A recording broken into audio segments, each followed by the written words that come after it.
आज दो तीन बातें हैं। पहला तो ये कि आप लोगों के लिए एक सरप्राइज़ भी है। सरप्राइज़ ये है कि ऑनरेबल एल के भार्गव साहब जो हैं, इनकी लिखी हुई एक किताब आज लॉन्च करेंगे और बुक का नाम है द जजमेंट राइटिंग, जो आप अभी सीख रहे हैं।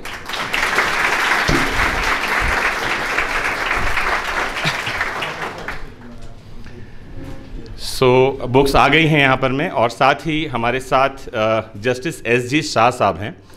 ऑनरेबल जस्टिस के बारे में मैंने आज सुबह जब मैं उनकी बायोग्राफी कहूँ तैयार कर रहा था कि आप लोगों को बताऊँ, तो सर वो 3 पेजेस में चला गया था। फिर मैंने उसको समराइज़ किया as per what I think कि स्टूडेंट्स को ये पता होना चाहिए, और फिर भी वो 1 पेज पूरा भर गया है। तो सर के बारे में कुछ बताना उनके सामने ही ऐसा है जैसे सूरज को दिया दिखाना, लेकिन हमारी संस्कृति कहती है कि सूरज को दिया अगरबत्ती दिखाया जा सकता है और फूल चढ़ाई भी जा सकती है। तो एक बार सर के लिए तालियां बजाइए। एक बात आप लोगों को और बता दूं कि आने वाला एरा जो है, फ्यूचर है, वो वर्चुअल कोर्ट और ई कोर्ट का है। और जब कभी ई कोर्ट या वर्चुअल कोर्ट का नाम आएगा तो एक नाम जो हमको बार बार सुनाई पड़ेगा वो है जस्टिस एस.जी. शाह साहब का, क्योंकि इन्होंने बड़ा काम किया है। और उस समय जो लोग कंप्यूटर को नहीं जानते थे 1985 में, तब सर ने जुडिशरी में कंप्यूटर को इंट्रोड्यूस कर दिया था। आपको ये जानना चाहिए। एक बार और तालियां बनती। साथ ही हमारे साथ स्टेज पर आपको दिखाई पड़ रहे हैं सबसे लेफ्ट में ऑनरेबल विमल छाजड़ साहब। आप में से मुझे नहीं पता कितने लोग सर से परिचित हैं। कितने लोग जानते हैं विमल सर को? अरे आधे से ज़्यादा लोग जान रहे हैं। तो आपको जानना इसीलिए भी चाहिए सर को, क्योंकि लगभग 30 ईयर्स से ज़्यादा उनके पास एक्सपीरियंस है प्रोसिक्यूशन का, और वो डेप्यूटी डायरेक्टर प्रोसिक्यूशन से रिटायर हुए हैं। एमपी में सर्व किया है उन्होंने, और अभी इंटरव्यू के जो स्टूडेंट्स हैं उनको बाकायदा ट्रेनिंग देने के लिए वो यहाँ पर आते हैं। एडीपीओ के स्टूडेंट्स की भी रेगुलर क्लास वो ले रहे हैं, और हमारा सौभाग्य ये है कि उनके नॉलेज का फ़ायदा हमको भी मिल रहा है। मैं उनको एनसाइक्लोपीडिया ऑफ क्रिमिनल लॉ कहता हूँ। CRPC पूरी की पूरी जो आपको परेशानी हो रही है पढ़ने में, वो उनको मुंह जबानी याद है। 484 सेक्शंस, सब सेक्शंस और प्रोवाइजोस के साथ में। तो विमल छाजड़ साहब हमारे साथ हैं। भार्गव साहब को आप लोग जानते ही हैं, वो आप दिखाई पड़ ही रहे हैं। सर के बारे में तो क्या ही बताऊं, लेकिन कुछ बातें हैं जो हम भार्गव साहब से लगातार सीख रहे हैं। पर्सनली मैं तो बहुत कुछ सीख रहा हूं। पिछले 12-13 सालों से सर का जो आशीर्वाद मिल रहा है, मैं कहूँगा कि ये सौभाग्य ही है कि सर हमारे साथ हैं। और जब ये जजमेंट राइटिंग वाली बुक का काम चल रहा था तो हुआ ये कि अचानक से एक रोज़ पता नहीं उनके दिमाग में क्या आया। सर की फैमिली के बहुत सारे लोग यहाँ बैठे हैं। गज्जू भैया बैठे हैं और महेंद्र भैया बैठे हुए हैं यहाँ पर में। पुष्पेंद्र बैठा हुआ है, प्यारा भाई, अभी जज बनने वाला है ये। Cross the fingers, just interview दिया है अभी उसने, और मुझे उम्मीद है कि फाइनल रिजल्ट में हम उसका नाम देख रहे हैं। हनी और नीति यहाँ बैठे हुए हैं। तो हुआ ये कि अचानक से एक रोज़ पता नहीं क्या हुआ, भार्गव साहब ने मुझे पूछा, कहते हैं कि ये किताब पूरा कर पाएंगे? अरे मैंने कहा ऐसा क्यों पूछ रहे हो आप? तो कहा कि नहीं, मुझे कुछ आभास हो रहा है ऐसा कि मुझे लग रहा है कि इसको पूरा कर भी पाएंगे कि नहीं। अरे मैंने कहा ये तो बहुत गड़बड़ हो गया। तो उस किताब पर जो बैकग्राउंड में काम चल रहा था, ये बात और है कि उस बुक में को ऑथर में मेरा भी नाम आपको मिलेगा, बट को ऑथर में नाम देना वो सर का बड़प्पन है। मैंने इस किताब में उतना ही काम किया है, बता दूं, जितना कि राम सेतु में गिलहरी ने काम किया था। अगर आप जानते हैं राम सेतु के बारे में, तो राम सेतु बनी तो बड़े बड़े रिछ वानर सब पत्थर लगा रहे थे, और एक गिलहरी थी जो रेत में लपेटती थी अपने आप को, रेत झाड़ देती थी। तो किसी ने पूछा कि ऐसा क्यों कर रहे हो? तो उसने कहा कि जब नाम आएगा किसने क्या किया था तो मेरा इतना सारा प्रयास आएगा। तो मेरा वो गिलहरी प्रयास ही रहा साथ में। लेकिन एक रोज़ ऐसा हुआ कि किताब फाइनल होने को थी, और शाम को 5 बजे मेरे पास सर का कॉल आया, और सर ने कहा कि यार मैं ICU में हूँ। अरे मैंने कहा ये क्या हुआ? एप्पल हॉस्पिटल में, शायद आप लोगों में से बहुत लोगों को पता है, ये जानकारी है। मैं ICU में पहुंचा वहां पर। मैं उस समय सर इंटरव्यू की क्लासेस ले रहे थे, लेक्चर में आ रहे थे, आपके पास भी शायद जजमेंट सिखाने आ रहे थे यहाँ पर में। तो मैं शाम को ICU पहुंचा, और जब गया वहाँ पर मैं तो ये बिस्तर में लेटे हुए थे, ज़ुबान लड़खड़ा रही थी, और कह क्या रहे हैं, यार कल मैं क्लास नहीं आ पाऊँगा, मैनेज कर लेना। मैंने कहा सर आप मैंने कहा कि आप ICU में बैठे हुए हैं और हम चाह रहे हैं आप जल्दी रिकवर कर जाएं, और यहाँ आपको क्लास की चिंता है, स्टूडेंट्स की चिंता है। आपको ये चिंता है कि वो किताब जिस पर हम काम कर रहे थे उसका क्या होगा, यह है सिंसियरिटी जो सर से सीखनी चाहिए। मेरे पास तो बहुत सारे इंसिडेंट हैं, बताता रहूँगा तो दिन खत्म हो जाएगा, लेकिन आज मुझे सुनने का दिन नहीं है। आज जिनको सुनने का दिन है वो हैं जस्टिस एस.जी. शाह साहब, जो हमारे साथ हैं। जब मैं उनको माइक पर बुलाऊंगा तो उनका इंट्रोडक्शन रीड करूंगा और आपको ये गर्व होगा कि आप जहां बैठे हुए हैं वहां एस.जी. शाह साहब मौजूद हैं। एक बार फिर उनके लिए तालियां बजाएं। उनके ठीक बाजू में बैठे हुए हैं आदरणीय श्रद्धांजलि जोशी साहब, मेरे बड़े भाई हैं। तो मेरे लिए पर्सनल सीखने का मेरा जो उम्र है बहुत जल्दी शुरू हो गया था, और मैं हमेशा ही कहता हूं कि जो भी कुछ जीवन में है उसका सारा श्रेय अगर किसी को है तो उनको ही है। एक बार बहुत जोरदार ताली। जो कुछ भी उन्होंने किया है स्टूडेंट्स के लिए, सोसाइटी के लिए, उसको बहुत कम गाया गया है, भविष्य में शायद बहुत ज़्यादा गाया जाएगा। लेकिन कुछ बातें बता दूं कि फोर्ब्स एक मैगज़ीन होती है, आपने नाम सुना हो, जो वर्ल्ड वाइड रिकॉग्नाइज्ड है, और फोर्ब्स ने 2016-17 में उनकी सक्सेस स्टोरी को पब्लिश किया था। वो हमारे साथ बैठे हुए हैं, आप तालियां बजा सकते हैं। कौटिल्य एकेडमी की नींव डालने वाले कोई व्यक्ति हैं तो वो श्रद्धांजलि जोशी साहब हैं, जो हमारे सामने हैं। और पूरे भारत भर में, मतलब जैसे हमारी कई सारी सीमाएं हैं, एक तो है डिफेंस सर्विसेज। तो डिफेंस सर्विसेज में लगभग, मेरे जहाँ तक मैं सोच पाता हूँ, लगभग 20 से ज़्यादा फ्लाइंग ऑफिसर्स हैं जो कि भारत की जो वायु सीमा है उसकी रक्षा कर रहे हैं, और वो कौटिल्य एकेडमी से पढ़े हुए हैं। हमारे लिए गर्व का विषय है। लगभग 50 से ज़्यादा स्टूडेंट सीमा तटरक्षक में, जो नेवी, इंडियन नेवी में हैं, वो नेवल ऑफिसर्स के रूप में काम कर रहे हैं और भारतीय तट सीमाओं की रक्षा कर रहे हैं। ये हमारे लिए गर्व का विषय है।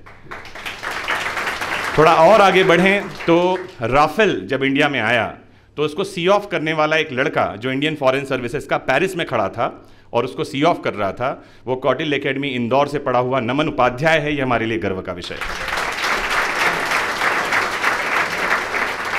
पूरे भारत भर की अगर हम बात करें तो नहीं पता कितने सब इंस्पेक्टर्स कहाँ काम कर रहे हैं, कितने हज़ारों लोग बैंक में काम कर रहे हैं, और जुडिशरी में लगभग 150 से ज़्यादा जजेस जो बैठ रहे हैं वो कौटिल्य एकेडमी से पढ़े हुए हैं। हमारे लिए गर्व का विषय है। तो इस गर्वभूमि में आपका स्वागत है एस.जी. शाह साहब। आप आए, इसके लिए आपको बहुत बहुत शुक्रिया, बहुत धन्यवाद, और आपका आशीर्वाद हमको लगातार मिलता रहे, मैं ऐसी कामना करता हूँ।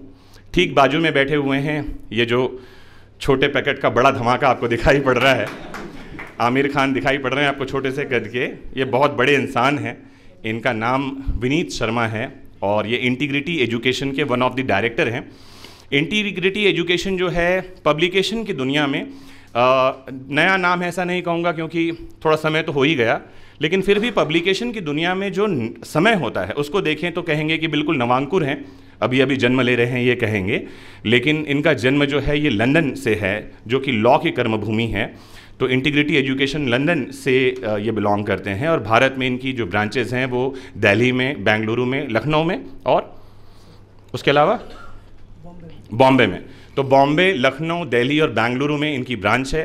कुल मिला के 4 डायरेक्टर्स हैं, जिसमें से एक हमारे विनीत भाई साहब हैं जो पब्लिकेशन और इसकी मार्केटिंग देख रहे हैं। तो दिल्ली से चलकर यह हमारे बीच में आए हैं, ज़ोरदार ताली बजाइए।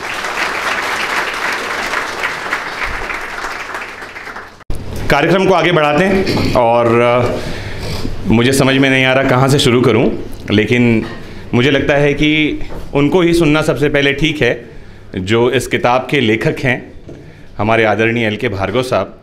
मैं शुरुआत उनसे ही करना चाहता हूं, लेकिन कुछ बातें आपको बता दूं कि जो किताब आपके सामने आई है, ऐसा देखने में पता चलता है कि किताबें लिखना थोड़ा सा, कई बार ऐसा मालूम पड़ता है कि आसान है, कुछ लोगों को लगता है बहुत कठिन है, लेकिन ये रास्ता जो है कठिन ही है, आसान नहीं है। उसका कारण ये है कि जैसे मैं बताऊं आपको इस बुक को लिखने में कितना टाइम लगा, तो इस बुक को लिखने में कुल मिलाकर 12 से 13 साल लग गए। ऐसा आपको समझाऊं, 2012 में मेरी एक लिखी हुई बुक पब्लिश हुई थी, SC and ST prevention of atrocities act 1989। उस बुक के पब्लिश होने के ठीक बाद जब वो बुक बहुत अच्छा काम करने लग गई, मेरे ख्याल से 6 महीने में लगभग 10,000 कॉपीज़ उसकी बिक गई थी, तो मैंने भार्गव साहब से अनुरोध किया, क्योंकि हमारे जो पब्लिशर उस समय थे उन्होंने कहा कि सर जजमेंट राइटिंग पर कोई मटेरियल नहीं है। तब तक पी नामजोशी साहब की एक किताब जजमेंट राइटिंग पर चलती थी। तो मैंने सर को अनुरोध किया कि सर क्यों नहीं एक किताब लिखते हैं। तो सर ने बोला कहाँ आप लिखेंगे यार, उनको लग रहा था अब रिटायरमेंट हो गया तो अब क्या ही लिखें और क्यों ही लिखें। तो मैंने कहा आप डिक्टेट करिए, मैं लिखूंगा उससे, और टाइमिंग जैसा आप डिसाइड कर लें। तो दोपहर 2 बजे मैं सर के लिए कुछ अंगूर मंगवाता था, टेबल पर अंगूर रखे जाते थे और वो डिक्टेट करना स्टार्ट करते थे। जैसे उनकी आदत है एक, वो देखते हैं अगला मुहूर्त कौन सा है, तो उन्होंने कहा था गणेश चतुर्थी से लिखेंगे। अब गणेश चतुर्थी आई, लिखना हमने शुरू किया और महीने 1.5 महीने बाद व्यस्तताएं कुछ बहुत ज़्यादा हो गई, क्लासेस हो गई, तो मैंने लिखना डिक्टेशन लेना बंद कर दिया, किताब लिखनी बंद हो गई। 2016 में फिर कुछ बात हुई तो मैंने कहा सर कि इस पर काम करते हैं शुरू, क्योंकि इस पर कोई भी ठीक ठाक मटेरियल स्टूडेंट के पॉइंट ऑफ व्यू से मार्केट में नहीं है। जजमेंट राइटिंग के लिए मटेरियल बहुत है, लेकिन स्टूडेंट का पॉइंट ऑफ व्यू, जिसने अभी लॉ सीखा ही नहीं है, जिसको अभी पता ही नहीं है कि चार्जेस कैसे फ्रेम किए जाते हैं, जिसको ये पता ही नहीं है कि इश्यू सेटल कैसे होता है, जिसे डिस्चार्ज ऑर्डर के बारे में कोई जानकारी नहीं है, जो अक्विटल और कन्विक्शन में ही डिफरेंस नहीं समझ रहा, उसको कैसे समझाया जाए कि जजमेंट कैसे लिखा जाएगा। सर ने कहा ठीक है। फिर एक शुभ मुहूर्त देखा, फिर बैठ के खुद से लिखने लगे। 2-4 महीने काम किए, उसके बाद वो मटेरियल जो था मैन्युस्क्रिप्ट वही खो गया। फिर हुआ ये कि जब हमारी आईपीसी पब्लिश हुई तब विनीत भैया ने वापस मुझे कहा कि सर जजमेंट राइटिंग पर कुल मिलाकर 3 या 4 बुक्स अवेलेबल है मार्केट में जो स्टूडेंट रेफ़र कर रहे हैं, लेकिन उसमें भी मटेरियल जो है स्टूडेंट के पॉइंट ऑफ व्यू से नहीं है, जिसको देखकर क्रिस्टल क्लियर समझ में आए कि क्या होना चाहिए और क्या नहीं होना चाहिए। सो हमने उस बुक पर काम करना स्टार्ट किया और लगभग 1.5-2 साल के जो है इंटेंसिव वर्क के बाद, मैंने बताया कि एक बार सर बीमार भी हुए, आईसीयू में भी थे, और आईसीयू की कहानी तो आपको पूरी पता ही नहीं है। जिस दिन आईसीयू में एडमिट थे उसके तीसरे दिन ऑफिस आ गए, 3rd डे, जबकि मैंने कहा कि आराम कीजिए, तीसरे दिन आ गए और कहते हैं कि वो काम पेंडिंग है यार, उसको करना है। तो ये है लगन, ये है जुनून, और तब जाकर आज वो बुक पब्लिश हुई है। 900 पेजेस की बुक है वो, और इंटेंसिव मतलब बहुत इंटेंस वर्क है उसमें। आपको दिखाई ये पड़ेगा कि किताब जो लिखी गई है वो इस तरह से लिखी गई है कि आपको समझ में आए कि जजमेंट होता क्या है, जजमेंट का मतलब क्या है, कौन से इंग्रेडिएंट जजमेंट में होने चाहिए, मार्शलिंग और अप्रिशिएशन किया कैसे जाता है, और एक जजमेंट जो है वो कैसे लिखा जाता है। तो एक बढ़िया तरीके से आपको जजमेंट लिखा हुआ ABC ऑफ जजमेंट के साथ आपको मिलेगा। और जैसा कि हमारे विनीत भाई बता रहे थे, एक बढ़िया बात उन्होंने कही, उन्होंने ये बुक किसी को दिखाई, लॉ के किसी बहुत बड़े जानकार व्यक्ति को जो सुप्रीम कोर्ट में रहे हैं, तो उन्होंने उनको एक बहुत बढ़िया कमेंट किया जो मुझे सुनने में अच्छा लगा। उन्होंने कहा कि बाकी सारी किताबें जहाँ ख़त्म होती हैं, ये किताब वहाँ से शुरू होकर उसके आगे ले जाती है। तो ये बहुत बड़ा अप्रिशिएशन है हमारे लिए उस बुक के बारे में। बुक अभी आपको देखने के लिए मिलेगी, साथ में रखा हुआ है। तो मैं सबसे पहले भार्गव सबको यहाँ आमंत्रित करना चाहता हूँ कि सर 2 मिनट आके बताएं कि कुछ बातें अपने मन के शेयर करें, बच्चों को आशीर्वाद दें, और क्या। एक बार जोरदार तालियां भार्गव साहब के लिए।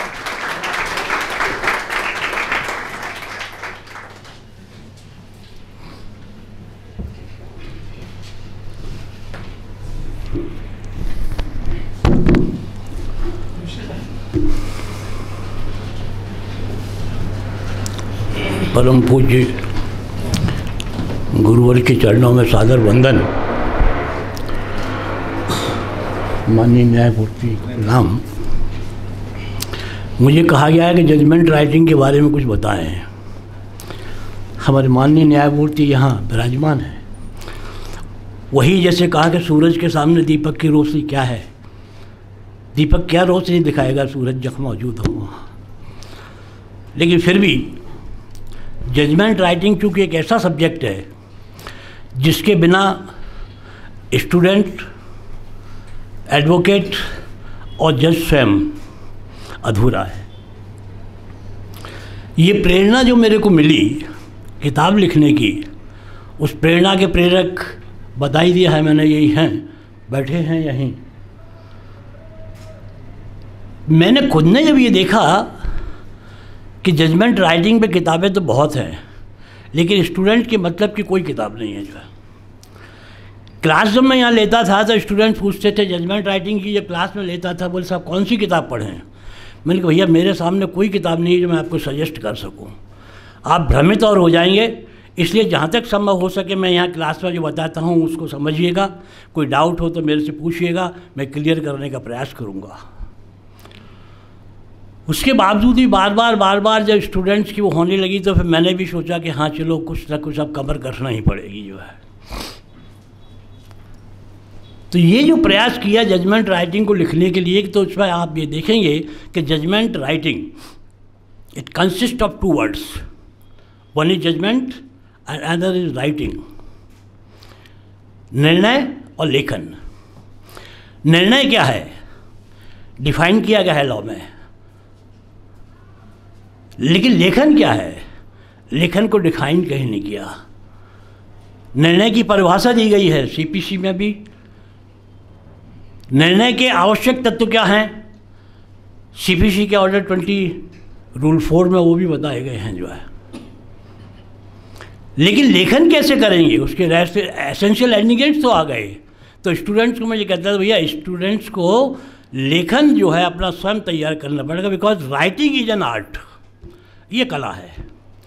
जिस प्रकार से चित्रकार जो है चित्रकारी बनाता है, मूर्तिकार किसी मूर्ति को तैयार करता है, पहली बार में मूर्ति अच्छी ढंग से तैयार नहीं होती है, पहली बार में चित्र भी तैयार नहीं होता है।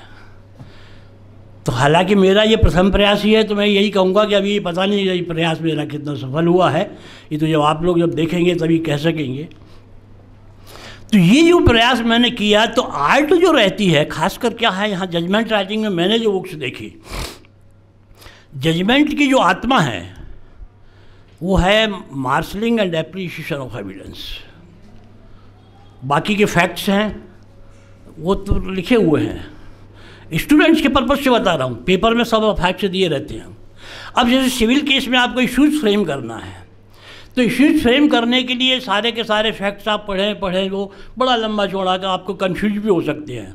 तो मैंने आप लोगों को स्टूडेंट्स को जो पढ़ाया, एक बड़ा शॉर्ट तरीका मैंने बताया कि सबसे पहले you go to the relief.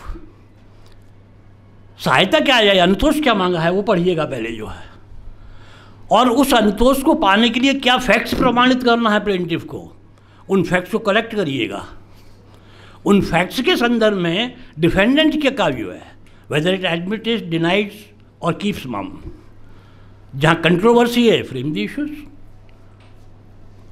तो बड़ा एक शानदार तरीका है, लेकिन थोड़ा सा उसके लिए अपने आप को कंसंट्रेट करना पड़ेगा जो है। तो मैंने इसी पर अब ये तो हो गया आपके इश्यूज का फ्रेमिंग।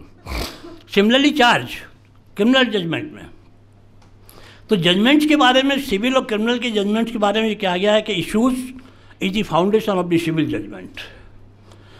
अगर आपकी फाउंडेशन मजबूत है तो आपका जजमेंट बराबर ऊपर तक मेंटेन रहेगा, हिलेगा नहीं। लेकिन फाउंडेशन अगर कमजोर है तो नहीं टिक पाएंगे हम जो।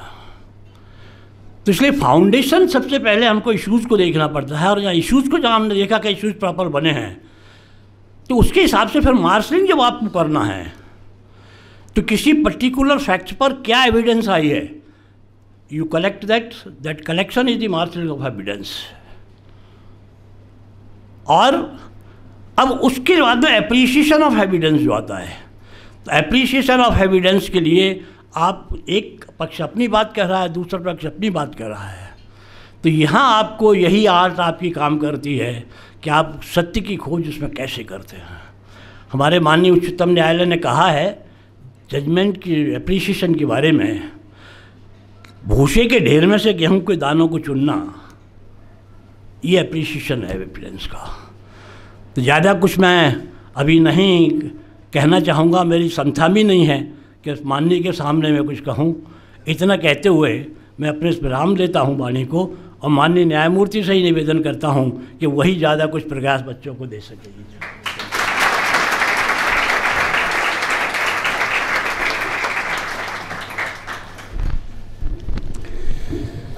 तो भार्गव साहब की बातों को आपने सुना, और मैं एक बात आपको बताऊं कि जब मैं शुरू में कौटिल्य एकेडमी में लॉ की क्लासेस ले रहा था, तो करता ये था कि 2 मार्कर लेकर के क्लास में चला जाता था।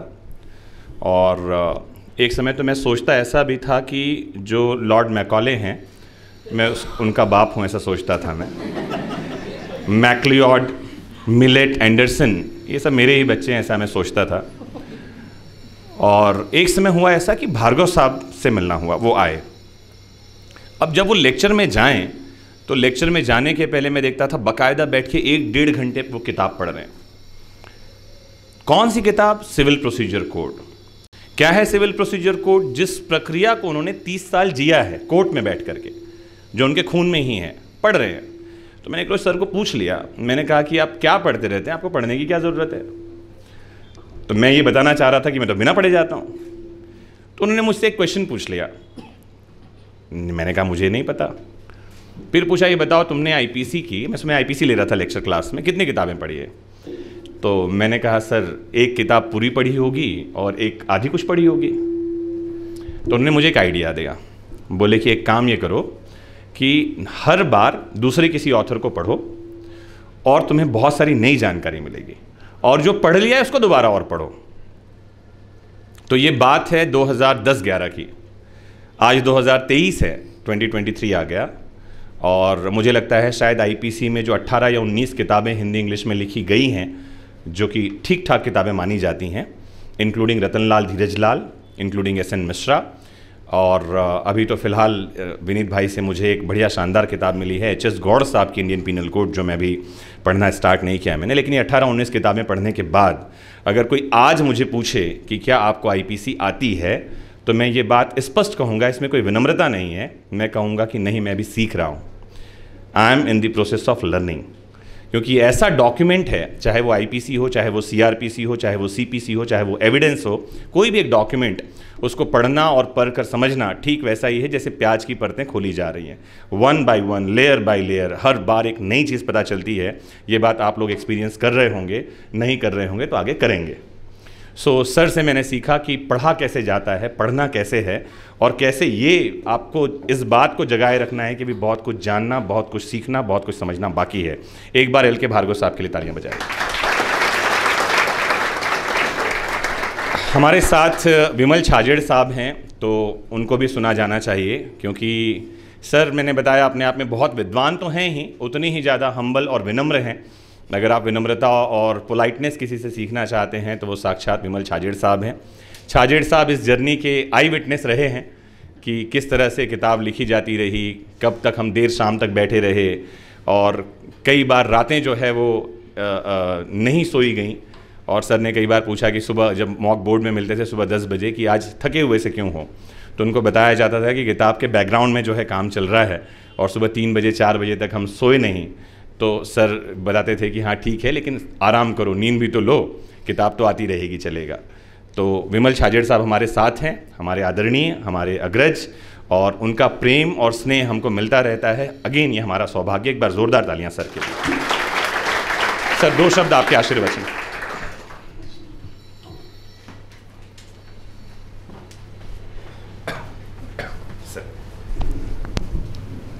माननीय न्यायमूर्ति जस्टिस शाह साहब, हमारे आज के जो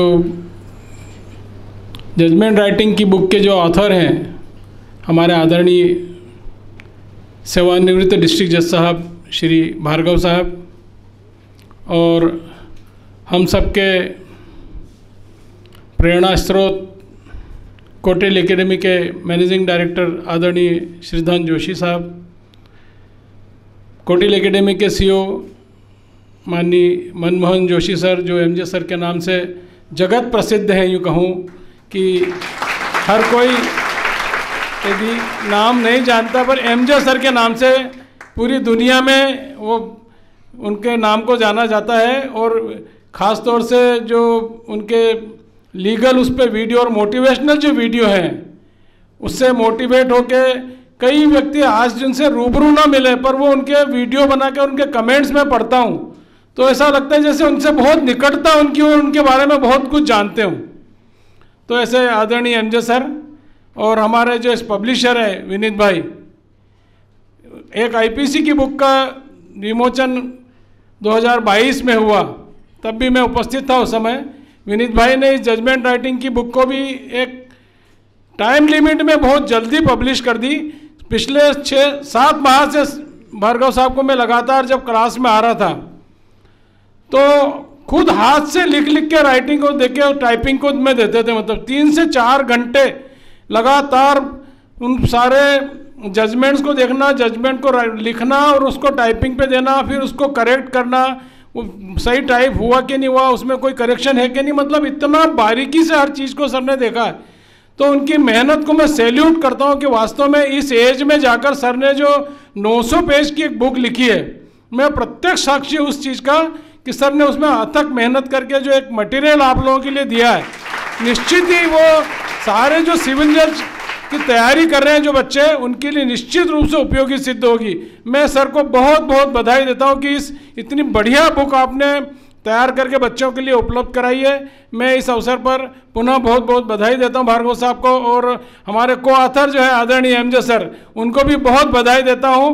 दोनों का जो एक खास तौर से विशेष रूप से जो बच्चों के लिए मटेरियल तैयार किया उस बुक में, आप पढ़ेंगे तो आपको लगेगा कि कोई एक बुक आपके लिए तैयार की गई है। एमजे सर का भी बहुत ज़्यादा उसमें इन्वॉल्वमेंट है, मतलब उन्होंने कहा कि मैं गिलहरी की तरफ मैंने काम किया, हाँ उनका भी तो सर आपकी मेहनत को तो मैंने खुद ने देखा सर, पूरा लिखते लिखते एक एक पेज के पेज भर के कहीं लाल शाही से कहीं उससे मार्क लगा के आपने इसको करेक्ट करो, इसको करेक्ट करो, कौशलेंद्र भाई ये करो, पर एमजे सर ने भी उसमें जो चीज़ लिखी है निश्चित रूप से वो आपके लिए भी उपयोगी सिद्ध होगी।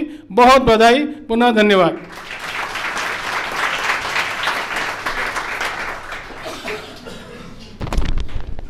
आपके शब्द हैं सर जो हमें लगातार मोटिवेट करते रहते हैं। आपका साथ ऐसे ही और आशीर्वाद हम पर बना रहे।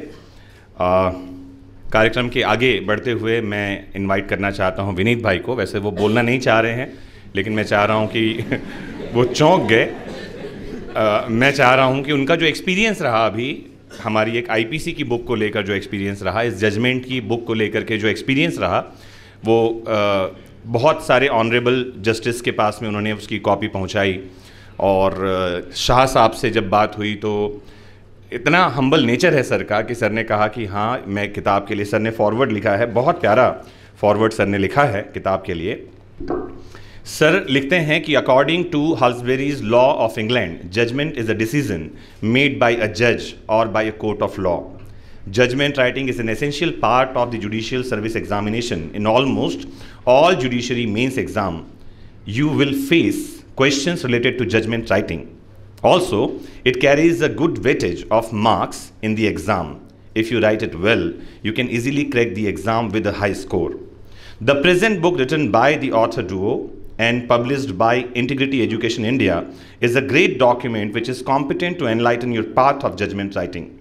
Author Mr. L.K. Bhargav, as a former district and session judge, has poured all his judicial experience into this book. Co-author Dr. Manmohan Joshi has also poured all his experience of the field to make this book so simple that even a layman would understand it. I wish them all the success throughout their career. Sir ने ये प्यारे शब्द लिख करके पहले ही भेज दिए थे, लेकिन उनकी विनम्रता, उनका पोलाइटनेस ये है कि आज उसकी हार्ड कॉपी वो साइन करके खुद लेकर आए। मैं तो इसको फ्रेम करवा के रखूँगा सर अपने पास। ये आशीर्वाद और ये प्रेम जो है ना, ये मालिक की मेहर से ही बरसता है। आप इसके अलावा और बहुत सारी चीज़ें जीवन में कमा नहीं सकते। सर ने भेजा, सर ने अप्रिशिएट किया, फिर हमको पता चला कि सर इंदौर आ रहे हैं। आप समझना हम कितने लालची हैं, हमारी लालच का कोई और छोर नहीं है। मतलब सर ने पहले क्या कहा, because he is so busy, he has been in the Supreme Court of India, he is the one who is pioneer in the e-court system। मैं भी उनके बारे में पढ़ूंगा तो आप समझेंगे। गुजरात में डिस्ट्रिक्ट लेवल तक ई-कोर्ट हो गया है, जहां पर में पूरा कंप्यूटराइज सिस्टम है। सर उसके पायनियर हैं। आपको पता होना चाहिए कि जो सुप्रीम कोर्ट में ई-कोर्ट कमिटी है, उसके पहले इंचार्ज ऑनरेबल जस्टिस शाह रहे हैं। तो ही इज़ सो रेनाउंड कि ऐसा मुझे उनसे बात करने में झिझक हो रही थी कि मैं कैसे उनको कहूं कि आप इंदौर आने वाले हैं तो आप एकेडमी में आकर बच्चों से भी बात कर लीजिएगा, तो उनको ये न लगे कि यार मैंने इनको ये कहा कि हाँ मैं फॉरवर्ड लिखूंगा, हाँ मैं बुक को अप्रिशिएट कर रहा हूँ, और ये लालच बढ़ती चली जा रही है। लेकिन जैसे ही मैंने सर से कहा कि सर आप थोड़ा समय देंगे क्या, बच्चों से बात कर लेंगे क्या, उन्होंने कहा हाँ यस वाई नॉट। वो कहीं किसी और प्रोग्राम में थे, ही वॉज बिजी, और प्रोग्राम के बीच में उन्होंने मुझे मैसेज लिखा कि मैं फ्री हो गया हूँ, विनीत भाई लेने के लिए गए। और इतना पोलाइटनेस, इतना हम्बलनेस, ये कहाँ से आता है पता है? इसके लिए श्लोक है एक, विद्या ददाति विनयम।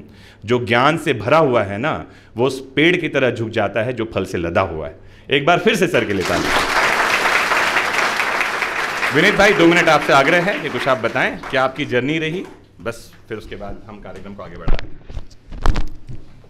Honorable Justice Shah sir, respected Vimal sir, respected Bhargav sir, Shridhan Joshi sir and MG sir. First of all, मेरे लिए बड़े सौभाग्य की बात है and I feel extremely blessed actually to be a part of this project. As a publisher, ये हमारी तीसरी किताब है। पहली किताब CRPC, इंडियन पिनल कोड, और फिर अब the art of judgement writing. Before saying anything else, मतलब एज अ सेल्समैन मैं अगर ऐसे मैं कहूँ कि किताब बहुत, वो तो खैर है ही है। आप सिर्फ इस बात से जज कर सकते हैं कि जब से ये बुक्स पब्लिश हुई हैं CRPC और IPC वाली, कंटिन्यूसली ये किताब अमेजन पे टॉप 5 रैंकिंग में रहती हैं, टॉप 5। मतलब ये अपने आप में दर्शाता है कि कंटेंट की जो गहराई है, जो सब्सटेंस है और जो पकड़ है वो बहुत ही ज़्यादा स्ट्रॉन्ग है। क्योंकि सर का जो विज़न रहा है, मैं शुरू से उसका बहुत ही, I am a big fan of him actually. So हमने जब डिसाइड किया कि हम इस पे काम करेंगे, और अब जब मैं किताब को लेकर कई इंस्टीट्यूट्स में जाता हूँ, कई सो कॉल्ड ऐसे जुडिशरी एकेडमी मैंने कवर किए हैं जो अपने आप को बहुत बड़ा बताते हैं, दिल्ली में स्पेशली। बट वहाँ मैंने ना जो एक कमी देखी है, स्टूडेंट के प्रति जो आत्मीयता और जो जिस तरीके से सिद्धांत सर और विधिक शिक्षण कौटिल्य एकेडमी गाइड करते हैं, I have never seen anywhere else. मैं ऑनेस्टली आपको बता रहा हूँ, और वो चीज़ सर ने अपने कंटेंट के अंदर दर्शाई है। मतलब मैं कई ऐसी जगह गया जो लिटरली कंपटीशन में है दिल्ली में, और उनके बच्चों तक ने किताब को बहुत अप्रिशिएट किया, क्योंकि the way it is written, तो same the art of judgement writing. मेरा ये मानना है, जब मैंने ये किताब देखी है, बहुत ही खूबसूरती किताब लिखी गई है, बहुत ही अच्छे से एक्सप्लेन किया गया है, जो सर का स्टाइल भी है। तो ये मेरे लिए बड़े ब्लेस्ड मोमेंट है कि मैं इस उसमें प्रोजेक्ट में इन्वॉल्व हूँ। और रही बात जस्टिस शाह की, मैं एक बात आपको बताना चाहता हूँ with your kind permission sir. मुझे पता नहीं था एक्चुअली, सर ने मुझे गाड़ी में बताया। Chief justice of India honourable Chandrachud sir is very close to him.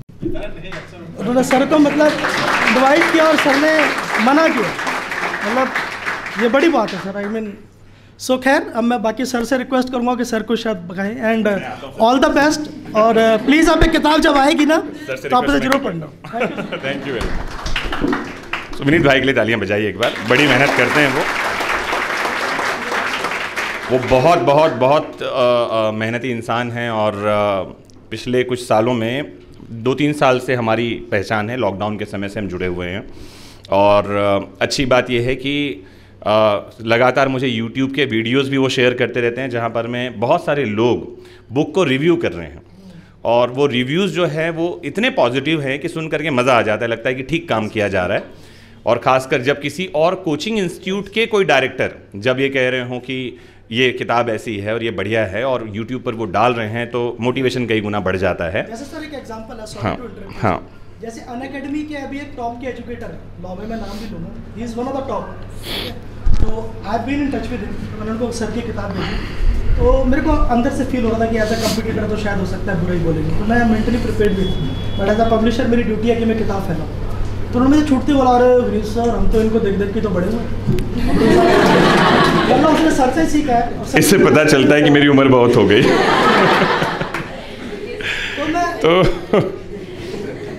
तो मैं चाह रहा हूँ कि आगे, मेरी उम्र तो बहुत हो गई, उन्होंने बताया कि कोई एजुकेटर कह रहा है कि इनसे देख देख कर ही हमने सीखा है, हमने LLB पास की है, तो मैं चाहता हूँ कि मैं अपने से उम्र दराज किसी व्यक्ति को माइक पर बुलवाऊँ।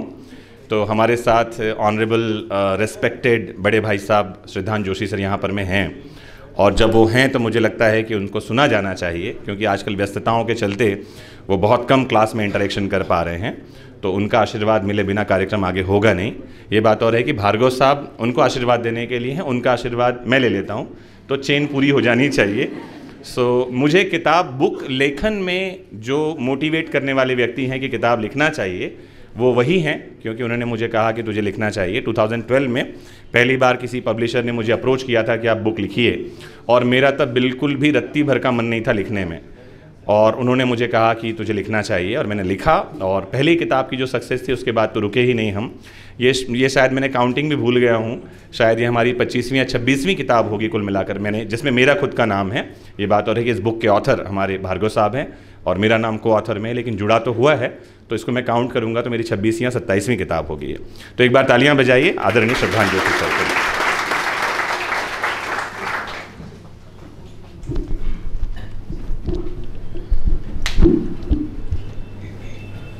एक बार प्रेम से बोले भारत माता की काम कुछ भी करें, भारत माँ की जय हो, ये भाव मन में बना रहे तो सारे कार्य पवित्र हो जाते हैं। एक ऐसा ही पवित्र कार्य अभी हम कर रहे हैं। आप लोग सभी जज बनना चाह रहे हैं? एक मजे की बात बताऊं,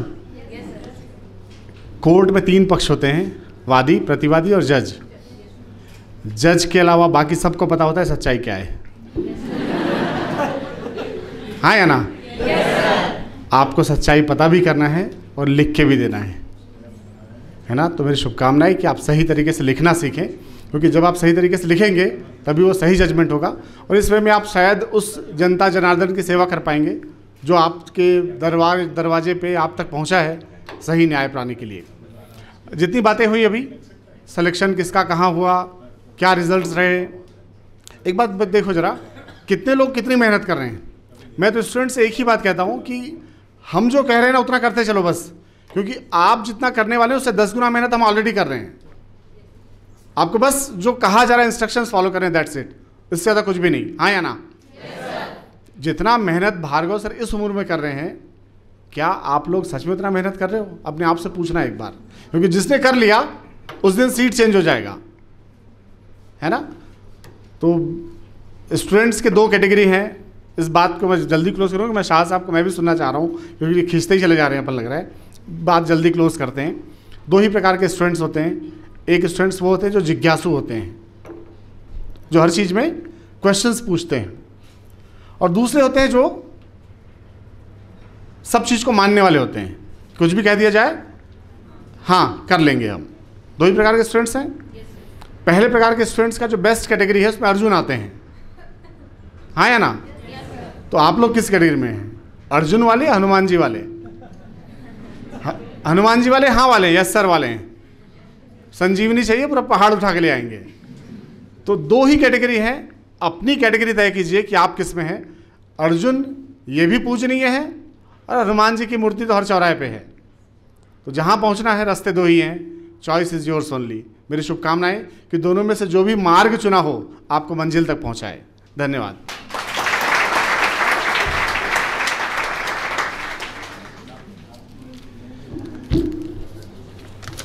कौन से वाले हो तुम लोग? अर्जुन वाले हो, हनुमान वाले हो? तय कर लेना भैया, जहाँ भी हो। So now what we are waiting since morning, honourable lordship justice Shah. मैं पढ़ दूँ उनके बारे में थोड़ा सा, आप ध्यान से सुनिए, सांसें रोक कर सुनना, है ना? आप बेहोश नहीं हो जाना।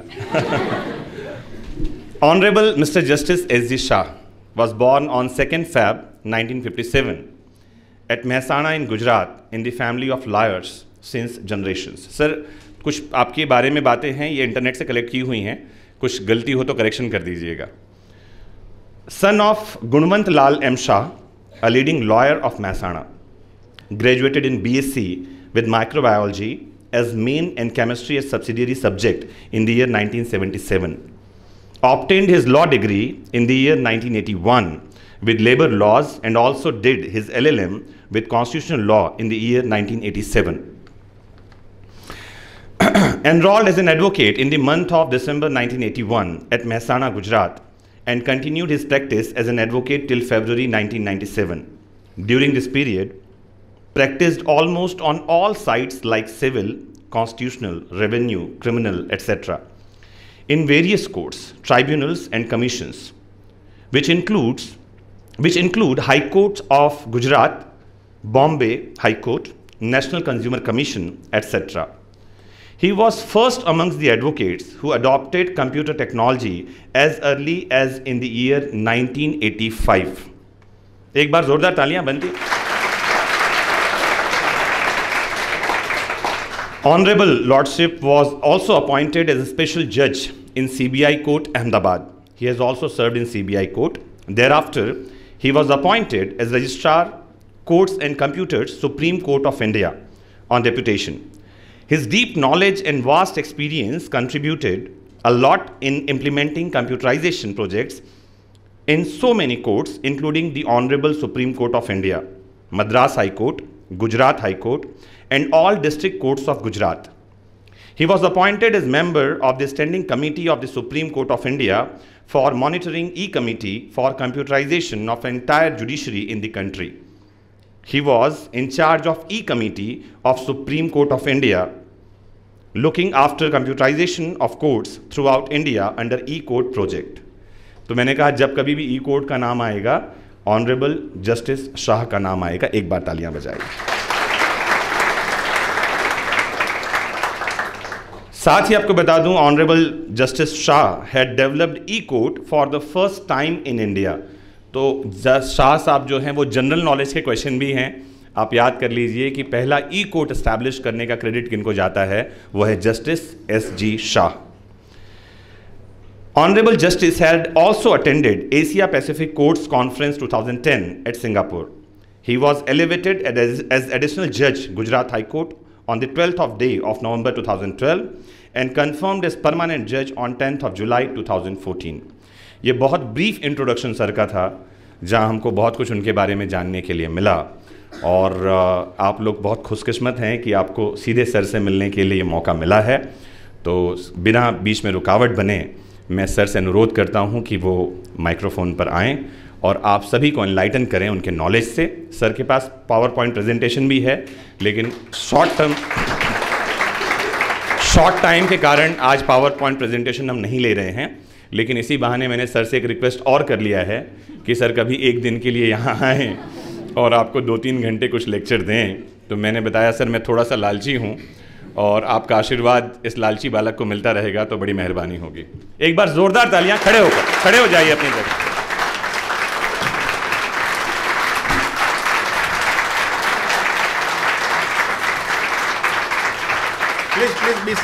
Please be seated. सबसे पहले तो मैं आप सबको सॉरी कहना चाहूँगा, सुबह 10 बजे से बिठाए रखा है, क्योंकि मैं खुद किसी की वेट करना कभी नहीं चाहता, तो किसी को वेट कराना बहुत बुरी चीज़ है। बट मुझे पता नहीं था कि सब सुबह से वेट कर रहे हैं, नहीं तो कुछ बीच में टाइम निकाल के शायद आ जाता। अच्छा, इंतजार का फल मीठा होता है। अच्छा। दूसरा, probably as I always say, I may not be a good orator, because हमको कुछ ना कुछ लिख के कुछ करने की आदत है। लिखना है, साइन करनी है, बोलना कम है। सो मैं I will try to speak in better form, because इन लोगों की तरह अच्छा नहीं बोल पाऊंगा शायद। तीसरा, ये सिंपल एक चीज़ है, मैं सीधे सब्जेक्ट पे आ रहा हूँ क्योंकि टाइम कम है, मुझे भी, मेरे पास भी टाइम नहीं है, आप लोग भी सुबह से वेट कर रहे हैं। अभी मैं यहाँ आने से पहले मैंने एक जजमेंट लिखा है, इट इज़ ओनली 488 पेजेस।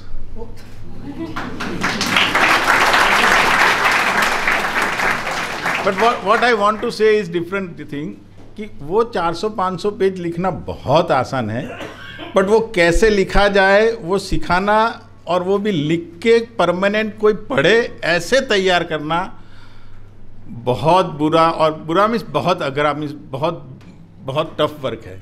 किसी को एक्सप्लेन करना, खुद कर लेना ठीक है, चाय बना लेना सही है, रोटी बना देना सही है, बट वो किसी को समझाना, जो चाय या रोटी बनाते हैं उनको पता होगा, मुझे नहीं पता अब आप में से कौन बनाता है, शायद कोई नहीं बनाता, बनाते हैं हाँ। तो वो ऐसी ही चीज़ है कि खुद बना लेना आसान है, बट वो समझाना और समझा के दूसरा यूज़ कर सके ऐसी लैंग्वेज में परमानेंट बुक के फॉर्म में पब्लिश करना, वो बहुत टफ टास्क है जो इन लोगों ने किया है।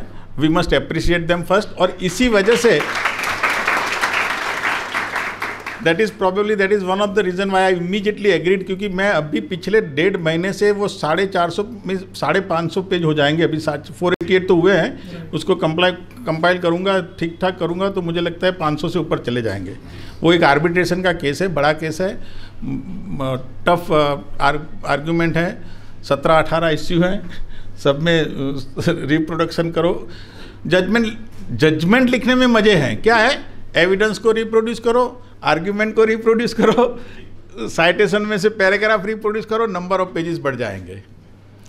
बट जो डिसीजन मेकिंग प्रोसेस है, डिसीजन लेना, वो टफ है।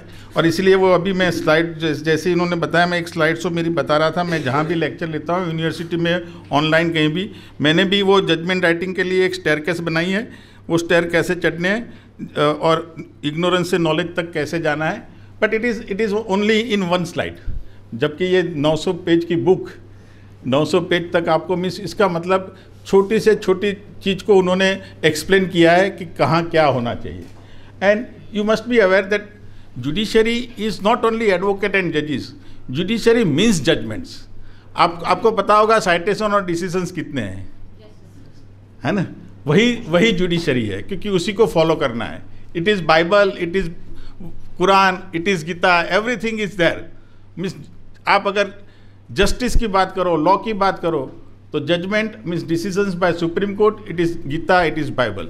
तो वही पढ़ना है, उसी को समझना है. उसी को समझने के लिए भी एक थोड़ी पेशेंस चाहिए, और वो तैयार करने के लिए अगर बुक लिखी गई है कि ये जजमेंट कैसे लिखा जाए, तो मुझे लगता है उससे बढ़िया कुछ नहीं है. क्योंकि अब मैं जो कह रहा हूँ वो आपको शायद किसी को अच्छा लगे ना लगे, not in this room, outside somewhere, but I am always open spoken, over spoken, कि आज सबसे बड़ी दिक्कत यही है कि भार्गव साहब पहले नहीं थे, अच्छी बुक नहीं थी, तो पुराने जजमेंट इतने अच्छे नहीं हैं. कोई माने ना माने,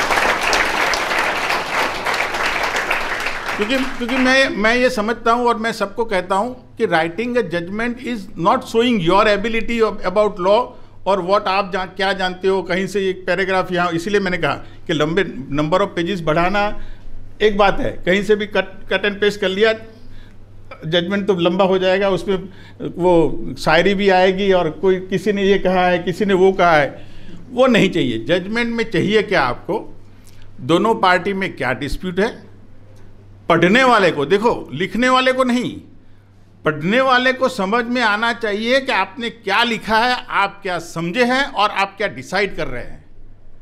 वो रिक्वायरमेंट है जजमेंट राइटिंग की. और वो बहुत सारे पुराने जजमेंट बहुत अच्छी इंग्लिश में है, बेहतर इंग्लिश में है, but what it gives to the society, एक.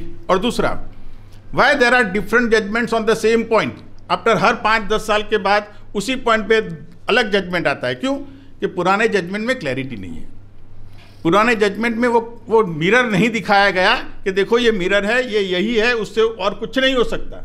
इसलिए जो नया पढ़ता है नए से सोचता है, नए से कुछ लिखता है. मैं सिर्फ एक सब्जेक्ट को पकड़ूंगा, 319 CRPC.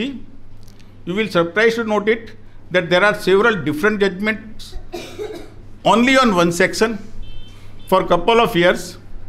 जब मैं सुप्रीम कोर्ट में था, 319 CRPC, it provides about adding additional accuse at any point of time. Section की लैंग्वेज इतनी क्लियर है, फिर भी सुप्रीम कोर्ट में 2 जज के मिस रेगुलर बेंच के तो डिफरेंट जजमेंट हो सकते हैं, बट 3 जज के भी अलग अलग 3-4 जजमेंट. तो जब मैं सुप्रीम कोर्ट में कंप्यूटराइजेशन के प्रोजेक्ट पे था, तो मुझे ये भी देखना था कि how to make everything better. जो अभी आर्टिफिशियल इंटेलिजेंस की बात पिछले 1 साल से आई है, उसकी भी नींव 2006 से मैंने रखी है कि how to make everything simpler. तो जब पढ़ा 319 के सारे जजमेंट पढ़े, उसका टेबल बनाया, तब पता चला कि डाइवर्स डिसीजन है. फिर एक नोट बना के रखी कि भी then it was listed before the bench of 5 जजेस. और फिर कुछ 6 साल पहले एक जजमेंट आया, अभी वही फॉलो हो रहा है. तो ये मेरा कहने का मतलब यही है कि जो जजमेंट लिखना है ना, वो it is not simply writing something. जैसे मैंने कहा अभी मैं 400-500 पेज लिख के आया हूँ, बट इट इज़ नथिंग. ये जो बुक है ना, वो आपको पढ़नी चाहिए, पढ़ के वो डाइजेस्ट करनी चाहिए और समझना चाहिए कि writing is not simply writing ABCD और some words here and there. Writing a judgement means, I am repeating it, you must disclose that what is dispute between 2 parties, what is to be decided by you and what is your decision. और उसके बाद उसमें से कोई दूसरा अर्थ नहीं निकलना चाहिए. आपने जो डिसाइड किया वही पब्लिक समझे, दोनों पार्टी समझे, और वो इश्यू पे दोबारा कोई कोर्ट में ना आए. बहुत कुछ बोल सकते हैं, बहुत कुछ कह सकते हैं.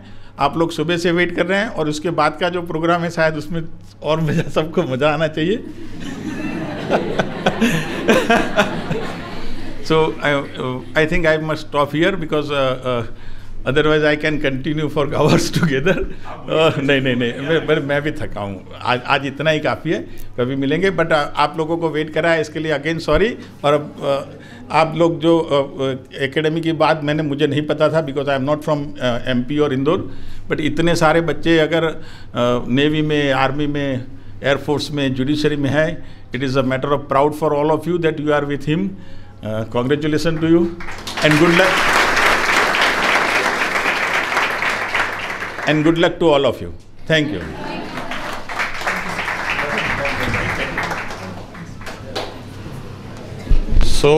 कार्यक्रम को आगे बढ़ाते हैं और कौशल भैया किताबें ले आइए.